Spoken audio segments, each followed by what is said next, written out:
সকলে এখন হতাশার সাগরে নিমজ্জিত হয়ে গেছেন। অনেকে বলছেন, অনেকে বলছেন না। কিন্তু তাদের মন এবং মননে বারবার শুধু প্রশ্ন, এ কি হলো? এ কি করলাম? এমন তো হওয়ার কথা ছিল না। এখন আমার কি হবে? আমাদের কি হবে? বাংলাদেশের কি হবে? তারপর এ অবস্থা কতদিন চলবে? এ দুর্বিষহ অবস্থা চলতে পারে না। এই বিষয়গুলো কিন্তু মাঠে ময়দানে আলোচিত হচ্ছে। তো যখন এরকম আলোচনা হচ্ছে ঠিক সেই সময়টিতে বাংলাদেশের একজন অত্যন্ত প্রথিতযশা সাংবাদিক, যিনি তার ক্ষুরধার বক্তব্যের জন্যে সাহস এবং মেধাদীপ্ত তার যে ব্যক্তিত্বময়তার কারণে সেই ২০০৭ সন থেকেই বাংলাদেশে সম্মান মর্যাদার একেবারে সর্বোচ্চ আসনে রয়েছেন জনাব নুরুল কবির। খুব ছোটখাটো একজন মানুষ, মানে আকৃতির দিক থেকে। কিন্তু আ যে পত্রিকায় তিনি সম্পাদনা করেন, সেটাও যে খুব বড় পত্রিকা তা নয়। কিন্তু তার ব্যক্তিত্বের কারণে দেখা গেল যে তার ছোট পত্রিকাটি নিউ এজ, এটি অনেক বড়, বড় পত্রিকার চাইতেও বাংলাদেশে খুবই গুরুত্বপূর্ণ হয়ে আছে। নিউ এজ নুরুল কবির, নুরুল কবির নিউ এজ। তো যাই হোক, সেই নুরুল কবির সাহেব অতি সম্প্রতি ডক্টর মোহাম্মদ ইউনূসের একটা সাক্ষাৎকার নিয়েছেন।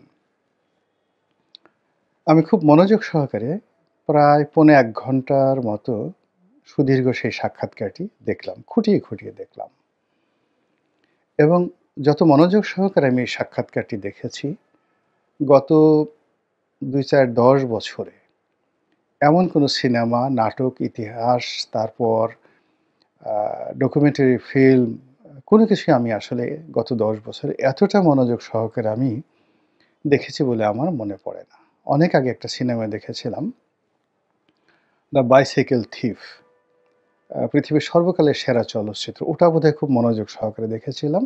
এরপরে এই সাক্ষাৎকারটি আমি দেখলাম।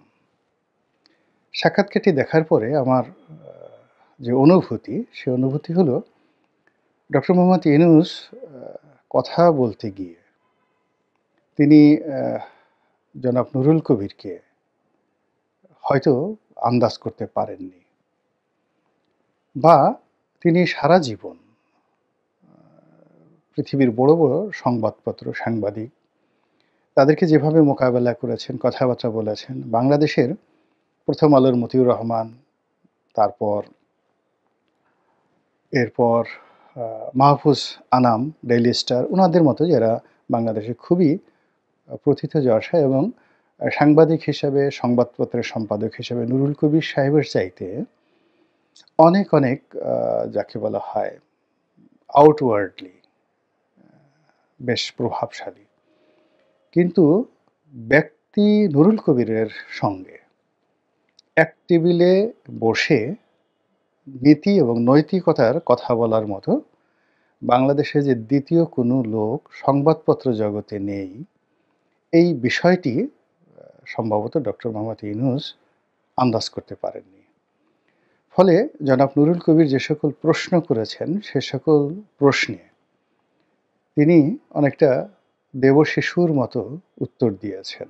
উত্তর শুনে মনে হলো যে এর চাইতে সরল স্বগোক্তি আর হয় না। এর চেয়ে ভালো মানুষ আর হয় না।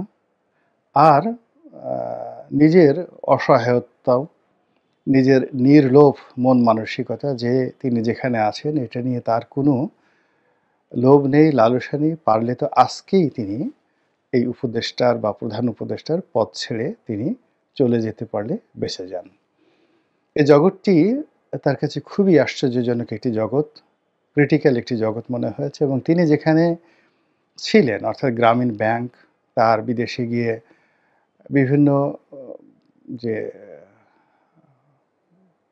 বক্তব্য দেন, যেটাকে বলা হয় মোটিভেশনাল স্পিচ, এবং অন্যান্য যে সকল সামাজিক ব্যবসা 3-0 থিওরি এগুলো প্রচারণা করাটা তার কাছে মনে হয়েছে আনন্দভুবন।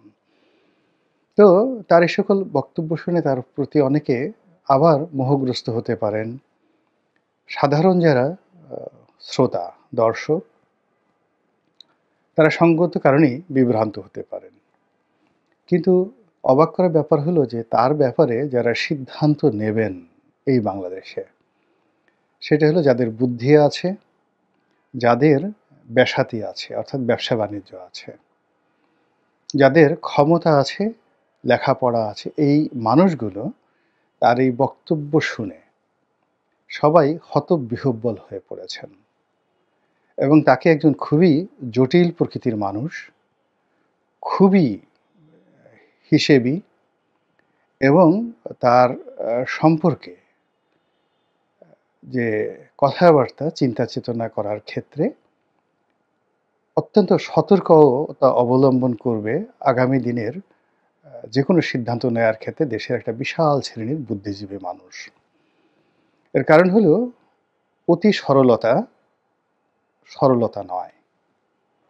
অতি শিশুসুলভ যে চিন্তাভাবনা, কর্ম এটি যাকে বলা হয় স্বাভাবিক নয়। খেলিছ এ বিশ্ব নিয়ে বিরাট শিশু আনমনে।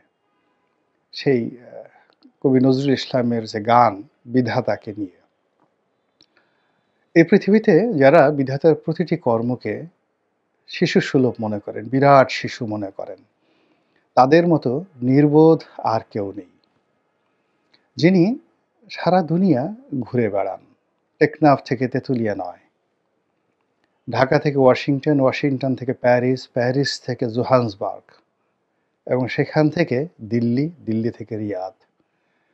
সমস্ত রাজপ্রাসাদ থেকে শুরু করে ওই সকল এলাকার যে সকল ফাইন্যান্সিয়াল ইনস্টিটিউশন এবং যত সব ধুরন্ধর ব্যবসায়ী রয়েছেন এবং যত সব ধুরন্ধর বুদ্ধিজীবী রয়েছেন, তাদের সকলের সঙ্গে যিনি এক টেবিলে বসে তাদেরকে মুগ্ধ করে এসেছেন, সকল ধুরন্ধর মানুষকে যিনি মুগ্ধ করে এসেছেন, সে মানুষটি জীবনের পরিণত বয়সে এসে তিনি যদি বলেন আমি রাজনীতি বুঝি না, প্রশাসন সম্পর্কে আমার কোনো অভিজ্ঞতা নেই, এরপর এখানে যারা রাজনীতিবিদ তাদের আচরণ তার কাছে খুবই আশ্চর্যজনক। তার সামনে এসে তারা মিষ্টি মধুর কথা বলেন এবং পেছনে গিয়ে কেন সব কিছু ভুলে যান, এই বিষয়গুলো তিনি যেভাবে ব্যাখ্যা করেছেন, এটি এত চমৎকারভাবে তিনি উপস্থাপন করেছেন, যেটি দেখে মনে হবে যে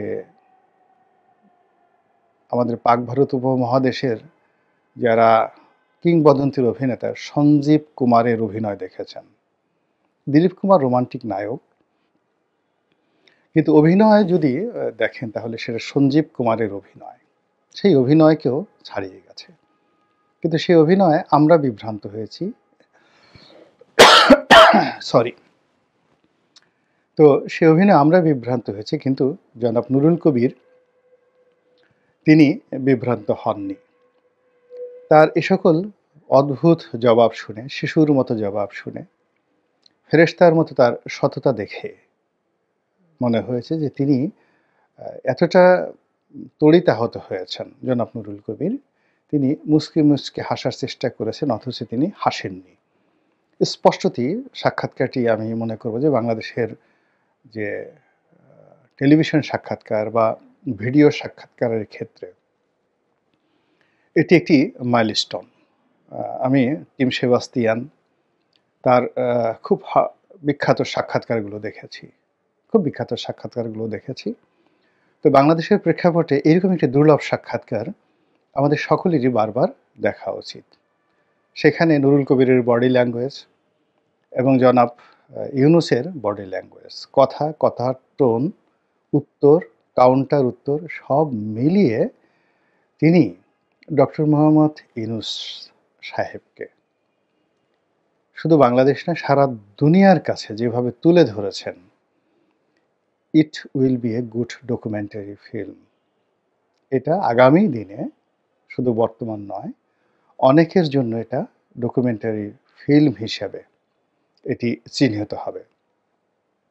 এবং এই সকল আ যে ইন্টারভিউর কথাবার্তা অর্থাৎ সেই অনুষ্ঠানে নুরুল কবিরের সঙ্গে যে কথাবার্তা হয়েছে, এগুলোর মাধ্যমে রাজনীতি, অর্থনীতি, ব্যক্তি এবং ব্যক্তির মন মানসিকতা, তার যে সাইকোলজিক্যাল মনস্তাত্ত্বিক যে বিষয়াদি রয়েছে, চিন্তা চেতনা রয়েছে এবং তার জীবনের যে জটিলতাগুলো রয়েছে এবং তার জীবনের অদ্ভুত সব সমীকরণ, যেটা হয়তো তিনি নিজেও কখনো কল্পনা করেননি।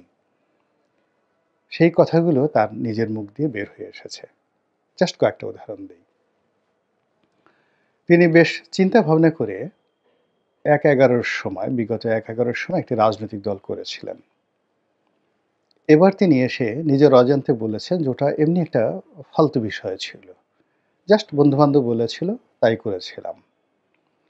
অ্যাজ ইট ইজ ছেলে খেলার মতো ঘটনা। ভালো কথা। তারপর যখন নুরুল কবির জিজ্ঞাসা করলেন যে, সেই সময়টিতে আপনার বন্ধু-বান্ধব যারা আপনাকে বিশ্বাস করেছিলেন এবং আপনার ডাকে সাড়া দিয়েছিলেন, তাদেরকে মাঠে ফেলে আপনি তো চলে গিয়েছিলেন তখন। তো এখন এইবার তো আপনি সফল হয়েছেন। তো এই সফল অবস্থায় আপনার এই বন্ধু-বান্ধব যারা ওই সময়টাতে বিক্ষুব্ধ হয়েছিলেন, তারা এখন কি খুব খুশি? তারা কি আসেন আপনার কাছে? তো নিজের অজান্তে আ এখানে তিনি পারেননি।